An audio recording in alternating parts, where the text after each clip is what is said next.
வணக்கம். எட்டி டாக்ஸ்ல என்ன பார்க்க போறோம்னு கேட்டீங்கன்னா, ஊருக்கு ஊரு விரட்டி அடிக்கப்படும் திமுக வேட்பாளர்கள். இப்படியே போச்சுன்னா திமுக படுதோல்வி அடையும், அப்படின்னா டெபாசிட் கூட வாங்காது அப்படின்ற நிலைதான் இப்போ தமிழகம் முழுவதும் உருவாயிருக்கிறது. நாங்கள் 5 ஆண்டு காலம் ஆட்சி ஆண்டு இருக்கின்றோம். எல்லோருக்கும் பொதுவான ஒரு வளர்ச்சியை கொடுத்துருக்கிறோம். பெண்களுக்கு இந்த மாதிரியான திட்டங்கள், ஆண்களுக்கு இந்த மாதிரியான திட்டங்கள், அரசு ஊழியர்களுக்கு இந்த மாதிரியான திட்டங்கள் அப்படின்னு சொல்லிட்டு ஒவ்வொரு பிரிவினருக்கும் ஒவ்வொரு மாதிரியான திட்டங்களை கொண்டு வந்திருக்கோம். திமுக சாதனைகளை சொன்னாவே போதும், திமுக மாபெரும் வெற்றி பெறும் அப்படின்னு திமுக இருக்கிறவங்க உருட்டி கொண்டிருக்கின்றார்கள். ஆனால் இந்த திட்டத்தை எல்லாம் ஊர்ல போய் சொன்னாதானே ஊருக்குள்ளே வராத அப்படின்னு ஒவ்வொரு இடத்திலும் விரட்டி அடிக்கிறாங்க. அதை பற்றி தான் நம்ம விரிவா பார்க்க போறோம். அதற்கு முன்பாக இந்த போட்டோவை நீங்க பார்க்கணும். திமுக ஆட்சி வந்தது அந்த தருணத்துல இந்த காவலரை பொறுத்த வரைக்கும் அவங்களுடைய மகளுக்கு கால் ஆபரேஷனுக்கு போறாங்க. சின்னதா ஒரு காயம் தான் நினைக்கிறேன். கடைசியில அந்த சிறுமியினுடைய காலை எடுக்கிற நிலைக்கு போயாச்சு. இப்ப என்னப்பா அதுக்கு அப்படின்னு கேட்கும்போது இவர் என்ன பண்ணார் தெரியுமா? மீண்டும் இந்த திமுக ஆட்சி வந்தா என் குழந்தைக்கு ஏற்பட்ட மாதிரி பல்வேறுபட்ட பிரச்சனைகள் பல குழந்தைகளுக்கு ஏற்பட்டுச்சுன்னா, அதனால இந்த திராவிட மாடல் ஆட்சியானது மீண்டும் வரக்கூடாது என்று நினைச்சாலும் தெரியல. திமுக கட்சி ஆபீஸுக்கே போய் சென்னையில நேரடியா வந்து திமுக கொடியை கொளுத்துறாரு. எனக்கு அநீதி இழைக்கப்பட்டது இந்த திராவிட மாடல் ஆட்சியில அப்படின்னு முதலமைச்சருடைய கண்ட்ரோல் இருக்கக்கூடிய காவல்துறையில் இருக்கக்கூடிய ஒரு காவலரே போய் இந்த திமுக ஆட்சி மீண்டும் தேவையா அப்படின்னு காரி துப்புற மாதிரி திமுக கொடிய கட்சி ஆபீஸுக்கு முன்பாகவே எரிக்கிறார். சக காவலரை பொறுத்த வரைக்கும் அவரை மடக்குறாங்க. சரிங்க, என்ன மடக்குங்க, என்ன கைது பண்ணுங்க, எனக்கான நீதியை பெற்றுக் கொடுங்க, இந்த அரசாங்கத்திடமிருந்து எனக்கான நீதியை பெற்றுக் கொடுங்க. இந்த அரசு மருத்துவமனையை நம்பித்தானே என்னுடைய குழந்தையை நான் வந்து ட்ரீட்மெண்ட்டுக்கு அழைச்சிட்டு போனேன். ஏன் என் குழந்தைக்கு நல்லபடியா ட்ரீட்மெண்ட் கொடுக்கல? என் குழந்தைக்கு அப்படி என்ன பிரச்சனை? என்னால பார்க்க முடியாதுன்னு சொன்னா கூட நான் வேற எங்கேயாவது கூட்டுமா இருப்பேனே? வாய்க்கு வாய் பணக்காரர்களுக்கும் ஏழைகளுக்கும் ஒரே மாதிரியான மருத்துவம், உயர் மருத்துவம் அப்படிலாம் கதை கதையா அளந்தீங்களே, என் குழந்தையுடைய எதிர்காலம் போச்சு. இப்ப எனக்கு பதில் சொல்லுங்க. காவலர்களை பொறுத்த வரைக்கும் அந்த கொடியை அழிக்கிறாங்க. ஏன்னா எரிஞ்சுக்கிட்டே இருக்குது இல்ல திமுக கொடி. அதை பார்த்தாங்கன்னா திமுக காரனுடைய வயிறுலாம் எரியுமே. அதனால கொடி அழிக்கிறதுல மும்முரமா இருக்கிறாங்க. என்னடா கொடியே எரிச்சிட்டானே, இவனை கைது பண்ணணும் அப்படின்றதுல மும்முரமா இருக்கிறாங்க. அப்பதான் அவர் கேட்கிறாரு, இன்னைக்கு என்னுடைய குழந்தைக்கு இந்த மாதிரி ஆகி போச்சு, அதுவும் பெண் குழந்தை, எதிர்காலம் எப்படி இருக்கும்? இப்போ நாளைக்கு உங்க வீட்டுல நடந்தா நீங்க என்ன சார் பண்ணுவீங்க? இந்த அரசாங்கத்தை வாழ்த்துவீங்களா? சொல்லுங்க. குழந்தைய பத்தவங்க தானே சார் தெரியும் அப்படின்னு சொல்லிட்டு பாவம் அழுகுறாரு. ஆனா என்ன பண்ண முடியும்? கூட இருக்கின்ற காவலர்களை பொறுத்த வரைக்கும் சூழ்நிலை கைதி, அரசாங்கத்துக்கு கட்டுப்பட்டு ஆக வேண்டும். 5 ஆண்டு காலம் ஆட்சி ஆண்டிருக்காங்க. அவங்க கிட்ட இந்த காவல்துறையினர் வேலை பார்த்திருக்காங்க, சம்பளம் வாங்கியிருக்கிறாங்க. அப்புறம் கொடியை எரிக்க விடுவாங்களா? எத்தனையோ ஆட்சியாளர்கள் தமிழகத்தில் இருந்திருக்கிறாங்கப்பா. ஆனா எந்த ஆட்சியாளரும் சந்திக்காத அவமானத்தை இந்த திராவிட மாடல் ஆட்சி தான் சந்திக்குது. ஏன்னா காவல்துறையில இருக்கிறவரே வந்து திமுக கொடியை எரிக்கிறாருன்னா வரலாற்றுல நாம பார்க்காத ஒரு சம்பவம். எத்தனையோ ஆட்சிகள் இருந்தது. கள்ளச்சாராய சாவுகள் இவ்வளவு அதிகமா நேர்ந்ததே கிடையாது. எத்தனையோ ஆட்சிகள் இருந்தது. குடிக்கிற தண்ணியில மலம் கலந்ததே கிடையாது. எத்தனையோ ஆட்சிகள் இருந்தது. 2 வயசு குழந்தைக்கு பாலியல் வன்புணர்வு செஞ்சதே கிடையாது. எத்தனையோ ஆட்சிகள் இருந்தது.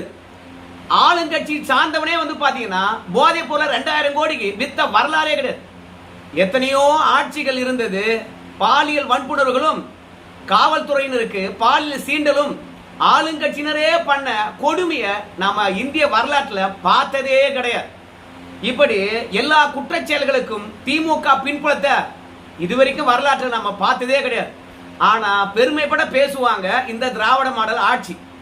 அதனாலதான் ஊருக்குள்ள யாரையும் வராதீங்க அப்படின்னு துரத்தி துரத்தி அடிக்கிறாங்கப்பா.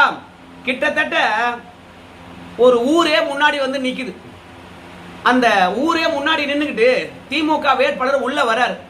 அப்படி உள்ள வருகின்ற பொழுது அங்க இருக்கிறவங்க எல்லாம் வந்து வேட்பாளருக்கு ஆதரவா வந்து வாக்கு கேட்கறாங்கல்ல, அவங்க வந்து ஏமா போராட்டம் பண்றீங்க அப்படின்னு கேட்கறாங்க.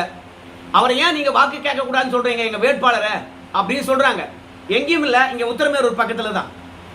அங்க உடனடியாக வந்து அந்த பெண்கள் எல்லாம் முற்றுக்கிட்டாங்கல்ல, அவங்க என்ன சொல்றாங்க கேட்டீங்கன்னா, 100 நாள் வேலை வாய்ப்பு திட்டம்.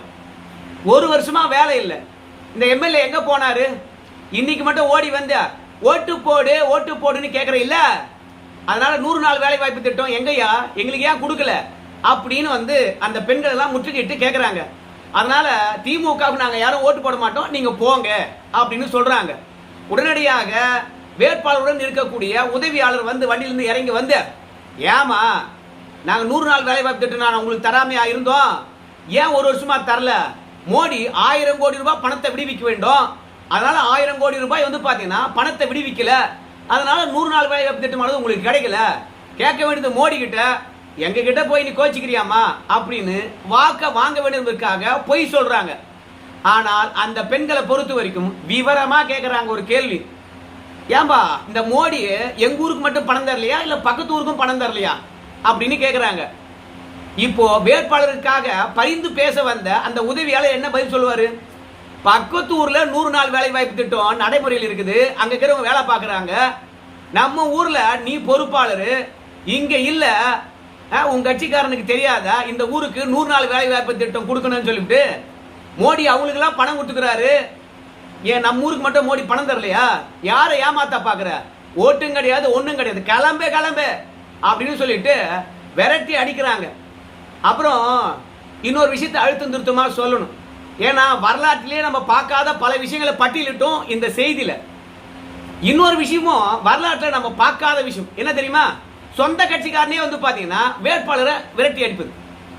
திமுகவில் 40 வருஷமா இருக்கிறார்களாம் ஒரு கிராமத்தில் இருக்கக்கூடிய பெரும்பான்மை மக்கள்.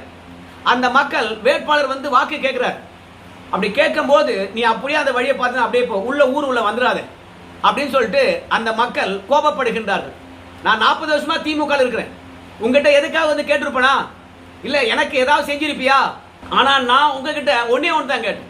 என்ன கேட்டேன்? எங்க ஊர்ல ஏற்கனவே இருந்த பழமையான கோயில் இடிச்சிட்டீங்க, இப்பவும் இருக்கின்ற ஊரே வணங்கக்கூடிய இந்த கோயிலை இடிக்கிறீங்க.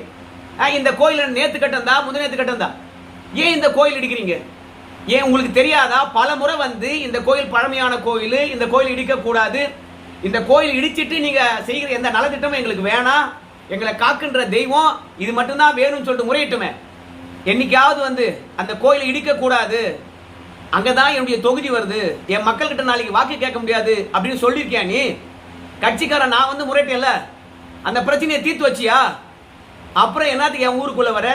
இப்ப மட்டும் இந்த கோயில் இடிப்பதை நீ நிறுத்திடுவியா? முடியுமா உன்னால? நான் கோயில் இடிப்பதை நிறுத்திடுவேன் அப்படின்னு சொல்லு, ஊரே ஓட்டு போடுறோம் அப்படின்னு சொல்லிட்டு 40 வருஷமா கட்சியில் இருக்கிறவங்க பாத்தீங்கன்னா ஓட்டு கேட்டு வந்த அவ்வளவுதான் டங்குவார் அறுத்துருவேன் அப்படின்னு சொல்றாங்க. உடனடியாக இதுக்கெல்லாம் பதில் சொல்ல முடியாதுன்னு அவருக்கு தெரியும். ஏன்னா கட்சிக்காரனே விரட்டிக்கிறான்ல, அதனால ஊருக்குள்ள இல்லாம ஓட்டம் பிடிக்கிறாங்க. ஈரோட்ல வேட்பாளர் பாத்தீங்கன்னா வாக்கு கேட்க வருகிறார். உடனடியாக அந்த ஊர்க்காரங்களை பொறுத்த வரைக்கும் தவர் ஊருக்குள்ளே வராத, ஓட்டு கேட்காத அப்படின்றாங்க ஈரோட்ல. உடனடியாக வேட்பாளரை பொறுத்த வரைக்கும் ஏன் ஊருக்குள்ள வரக்கூடாது அப்படின்னு சொல்லிட்டு கேட்கறாங்க. தெரு பாத்தியா? இல்ல இந்த ஊருக்கு ஏதாவது ஒண்ணுன்னு சொல்லிட்டு உங்ககிட்ட கேட்கும் போது ஏதாவது செஞ்சு கொடுத்தியா? எதுக்காக இப்ப ஓட்டு கேட்க வந்திருக்க? செத்தோமா வாழ்ந்தோமான்னு சொல்லிவிட்டு எவனாவது எட்டி பாத்தீங்களா? ஆனா நாங்க தேர்தலே புறக்கணிக்கிறோம் போயா அப்படிங்கிறாங்க. உடனடியாக தேர்தலை புறக்கணிச்சா நல்லதான் போ, எனக்கும் ஓட்டு விட போறதில்ல, எதிர்கட்சிக்காரர்களும் ஓட்டு விட போறதில்ல அப்படின்னு சொல்லிட்டு கிளம்புறாரு திமுக வேட்பாளர். மாமன் உனக்கு தாண்டி ஆப்பு, திமுகவுக்கு தான் ஓட்டு போட மாட்டோம், 5 ஆண்டு காலமா எங்களை ஏமாத்தி ஏமாத்தி பணம் கொடுக்கிறோம், நீங்களே சரி பண்ணீங்க அப்படின்னு சொல்லி ஒட்டுமொத்தமாக வாய்க்காலும் தூர்வாரல, தெருவும் சுத்தப்படுத்தல, லைட்டும் போடல, பணம் கொடுக்கறேன்னு சொன்ன பணமும் கொடுக்கல, அதனால திமுக தான் ஆப்பு வைப்போம் பாரு அப்படின்னு சொல்றாங்க. போனவர் திரும்பி ஓடியாரு. அது என்னது திமுக எதிராக மட்டும் பேசுறது? அப்ப அதிமுக இருக்கிறவங்க நல்லா செஞ்சு கொடுத்தாங்களா? யோ 5 வருஷம் நீ தானே இருந்த, நீ தான் பதில் சொல்லணும், என் ஊருக்குள்ள வரவனா போயா அப்படின்னு சொல்லிவிட்டு அந்த ஊருக்கு ஒண்ணுமே பண்ணல அப்படின்றதுனாலும் ரெண்டாவது பஸ் கேட்டிருப்பாங்க போலகுது, அந்த ஊருக்கு பஸ் வரல போலகுது. உடனடியாக சாலை இருந்தா தானமா பஸ் வரும் அப்படின்னு சொல்லிக்கிட்ட போது சாலையை போட சொல்றது, ஏன் போட சொல்லல உனக்கு தெரியாதா? எத்தனை முறை நம்ம ஊருக்கு வந்திருப்ப, அண்ணன் தண்ணி புழங்கிருப்ப என்ன அப்படின்னு சொல்லிட்டு கொங்கு பாஷையில எந்த அளவுக்கு வெளுத்து கட்டுவாங்க அந்த அளவுக்கு வெளுத்து கட்டுறாங்க. கொங்கு மண்டலத்துக்காரங்க ரொம்ப அன்பானவங்க பண்பானவங்க என்று பார்த்தா ஈரோட்லயே அடிச்சு ஓட விடுறாங்க. ஈரோடு பெரியார் பிறந்த மண்ணா, அந்த மண்ணுல தான் திமுகவுக்கு பெரிய ஆப்பே வைக்கிறாங்க. எனக்கு என்னன்னு தெரியுதுன்னு கேட்டீங்கன்னா, இந்த விஷயங்கள்லாம் பார்க்கும்போது திமுக மீது மக்கள் பெரிய சலிப்புல இருக்காங்க போல இருக்குது. ஐயோ சாமி, எவனாலும் ஆட்சிக்கு வந்தலாம், இவன் வேணவே வேணாம் அப்படின்னு கோபத்தில் இருக்காங்க போல இருக்குது. அதனால தான் கட்சிக்காரனிலிருந்து ஆண்டு காலமாக ஓட்டு போட்டவங்க வரைக்கும் திமுக வானாசாமி ஓடு அப்படின்னு சொல்லிட்டு விரட்டி அடிக்கிறாங்க. அதுக்கப்புறம் என்ன ஊருன்னு தெரியல. ஆனா அந்த மக்களை பொறுத்த வரைக்கும் என்ன சொல்றாங்க கேட்டீங்கன்னா, எங்க ஊருக்கு நீ வரவே வரவேணாம் அப்படிங்கிறாங்க. கும்பலா வந்து மக்கள் நின்றுட்டு இருக்காங்க. ஒரே ஒரு ஆள் மட்டும் பேசுற, என் ஊருக்கு திமுக கூட்டணி மட்டும் ஓட்டு கேட்டு வந்துடாத அப்படின்னு சொல்லிவிட்டு அந்த ஒரு ஆள் வந்து மல்லு கட்டுறார். ஆனா வேட்பாளரும் சரி, கூட இருக்கிறவங்களும் சரி, நீ சொல்லாத, அது அவங்க சொல்லட்டும், நீ சொல்லாத, அவங்க சொல்லட்டும் அப்படின்னு சொல்லிட்டு சொல்றாங்க. ஒரு கட்டத்துக்கு மேல அந்த ஆள் பேசி பேசி பார்த்து திமுகவினுடைய அராஜகம் உங்களுக்கு எல்லாருக்கும் தெரியல, அவங்க எல்லாம் எல்லை மீறுகின்ற போது அந்த ஆளுக்கு பின்னாடி இருந்து யாரும் எங்க ஊருக்குள்ள வரக்கூடாது, திமுக கூட்டணி வாக்கு கேட்க கூடாதுன்னு சொன்னாங்க இல்லையா, அந்த ஆளுக்கு பின்னாடி இருந்த ஒட்டுமொத்த கூட்டமும் யாரும் உள்ள வராதீங்க, திமுக கூட்டணி முழுமையா நாங்க தடை செஞ்சிருக்கோம், ஏன்னா எங்களை பொறுத்த வரைக்கும் திமுக வேணான்னு முடிவு பண்ணிட்டோம் அப்படின்னு சொல்றாங்க. எதுக்காக ஓட்டு கேட்க வரக்கூடாது, எங்களுக்கு திமுக பிடிக்கலையா, போய் ஒரே வார்த்தை தான், காரணமே சொல்லாம ஊருக்குள்ள விடாம விரட்டி அடிக்கிறாங்க. யோ காரணத்தை சொல்லுங்கயா. நம்ம இந்த வீடியோவில் ஆரம்பத்துல இருந்து பார்த்தோம், எல்லாரும் ஒவ்வொரு காரணம் சொல்லி வேட்பாளர் உள்ளவே விடல. ஆனா என்ன ஊருன்னு தெரியலீங்க, அவங்க உள்ளவே வராத, நீ உள்ளவே வராத அப்படின்னு சொல்லிவிட்டு மல்லு கட்டுறாங்க. அந்த வீடியோ காட்சிகளை நீங்க பாருங்க. என்ன புடிங்கிருக்காரு? மலை தான் புடுங்குனீங்க. மலை தான் புடுங்குனீங்க. என்னத்த புடுங்க சொல்றீங்க? மலையை புடுங்குங்க. நான் சூரியன் ஓட்டு கேக்குறோம். எங்க ஊர்ல கேட்காதீங்க. எங்க ஊர்ல கேட்காதீங்க. எங்க ஊர்ல கேட்க கூடாது. எங்க ஊர்ல கேட்க கூடாது. எங்க ஊர்ல கேட்க கூடாது. எங்க ஊர்ல மலை மட்டும் தான் சொல்லி ஏத்துறீங்க. எங்க ஊர்ல கேட்காதுன்னு சொல்றான். எங்க ஊர்ல கேட்காதுன்றா. அவ்வளவு கஷ்டம் இருக்கு. அவ்வளவு கஷ்டம் இருக்கு. மக்கள் யாருமே சொல்லி நீ தானே சொல்ற. நான் சொன்னா கேளு. மக்களுக்கு போய் வந்து கேளுங்க. மக்களுக்கு போய் வந்து கேளுங்க. நீ என்ன ஓட்டு கேக்குறா? நீ என்ன ஓட்டு கேக்குறா? நீ என்ன ஓட்டு கேக்குறா? எங்க ஊர்ல கேட்க கூடாது. எங்க ஊர்ல கேட்க கூடாது. நீ கேட்காதா? சும்மா தெரியும். என்ன தெரியும்? ஜனங்க சொல்லிட்டேன்பா. அப்ப நான் யாரா? ஜனங்க எல்லாம் வாங்கிச்சு. நான் யாரு? கடைசி வரைக்கும் காரணமே சொல்லிருக்க மாட்டாங்கல்ல. அந்த அளவுக்கு திமுக மீது பயங்கர வெறுப்புங்க. ஏன்னா பார்த்தாவே பிடிக்கல. நம்ம ஊருக்கு நல்லது பண்ணாங்களோ இல்லையோ, தமிழ்நாட்டை நாசம் பண்ணிருக்காங்க. அளவில்லாத கொள்ளை. முக்கியமா வந்து அவங்க சொல்ற ஒரு விஷயம் நீங்க கூர்ந்து கவனிச்சா தெரியும். மலையை உடைச்சி மொத்தமா வாரி முட்டல, அப்புறம் ஏன் என் ஊருக்கு வர அப்படின்னு சொல்றாங்க. நானா எத்து போன அப்படின்னு கேட்கிறாரு அவரு. நீ எத்து போலனா உன் கட்சிக்காக தானே எத்து போனா, யோ என் ஊரை நாசம் பண்ணிட்ட, என் மலையை நாசம் பண்ணிட்டு நீ வராத அப்படின்னு சொல்லிட்டு மல்லு கட்டுறாங்க. ஸோ மொத்தத்தில் மக்களை பொறுத்த வரைக்கும் அவங்க ஊர் பாதிப்புக்காகவும் திமுக வேட்பாளர்களை உள்ள விட மாட்டாங்க. ரெண்டாவது பொது பிரச்சனை, எங்கோ நடக்கின்ற பொது பிரச்சனைக்கும் பல இடங்கள்ல திமுக எதிர்ப்பு தெரிவிக்கிறாங்க. இப்ப நான் சொன்னது அத்தனையும் ஒருமித்து பாத்தீங்கன்னா ஒரு விஷயம் தெளிவா இருக்கும். எந்த ஊர்லயும் வந்து பாத்தீங்கன்னா திமுகவுக்கு பெருசா ஆதரவு இல்லை. ரெண்டாவது அனைத்து தரப்பு மக்களும் வந்து பாத்தீங்கன்னா திமுகவை விரட்டுறாங்க. ரெண்டாவது 5 ஆண்டு காலத்துல எந்த பிரச்சனையும் திமுக கீழ்மட்டத்துல தீர்க்கவே இல்லை. திமுக தலைமையில் இருக்கிறவரை பொறுத்த வரைக்கும் உங்களுடன் ஸ்டாலின் பொட்டி வைக்கிறோம், உங்க குறைய போடுங்க, 15 நாள் உங்க உள்ளூர் பிரச்சனை தீர்க்கிறோம், அதுக்கு உங்களை தேடி தேடி வருவாங்க, உங்களுடன் ஸ்டாலின் திட்டம் அப்படின்னு என்னென்னவோ கலர் கலரா ரீல் விட்டாங்க. ஆனா அந்த ரீல்லாம் வந்து மக்களிடையே போய் சேரல போல இருக்குது. அதனால வசதியானவர்களா, கட்சிக்காரங்களா, ஏழையானவர்களா, விவசாயிகளா, குடியானவர்களா, பட்டியலினத்தவரா, யாரா இருந்தாலும் சரி திமுகவை ஏற்றுக்கொள்ளுகின்ற மனநிலை இல்லை. அதாவது சுருக்கமா நான் மீண்டும் சொன்னதை சொல்லி இங்க முடிக்கிறேன்.